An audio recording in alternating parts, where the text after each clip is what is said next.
Okay, so Andy, I came in here the other day and my back was a little stiff, and you immediately pulled out the foam roller and had me do an exercise to kind of get the kinks out.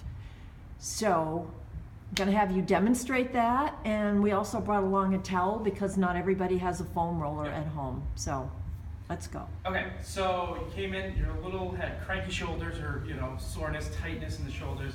So I always like to throw a foam roll in there. It's kind of a self-massage that allows us to dig into the tissue without being too aggressive, but we can change it, manipulate it to make it a little bit more of an intense pressure on certain areas.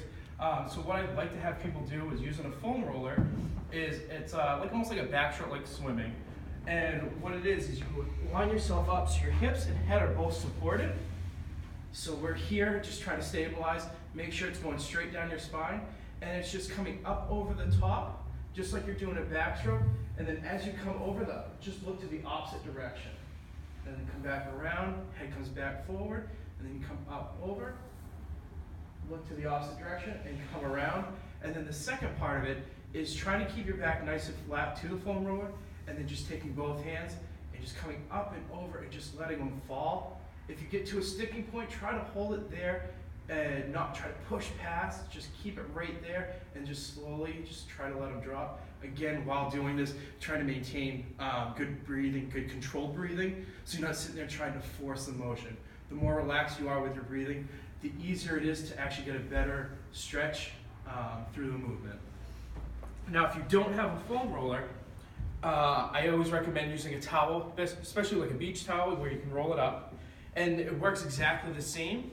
So you just make sure, again, your hips, head are supported here, and then just work in the same fashion, just coming up and over the top, look to the opposite direction. Do that a couple of times, and then coming back up and over.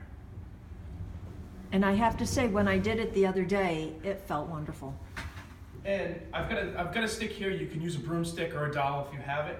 And doing the double hand, so coming up over the top, I find this actually works really well if you just create a little separation between your hands and then just come up and over, and you'll feel it even more intense. You'll feel a better stretch having this because your hands are in a fixed position. Otherwise, when you go up without anything in your hands will tend to separate.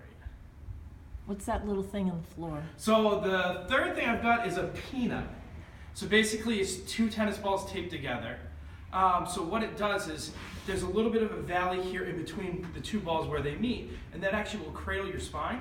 And I actually like to use this as you work up the spine. So here, this can you see this pretty well? Mm-hmm. So just setting it so it goes right through the middle of your back, and I like to start right at the base of the shoulder blades, and then here, then just letting your shoulders fall to the ground. Just stay nice and relaxed. Again, control the breathing. Try to take long, deep breaths as opposed to the shorter breaths.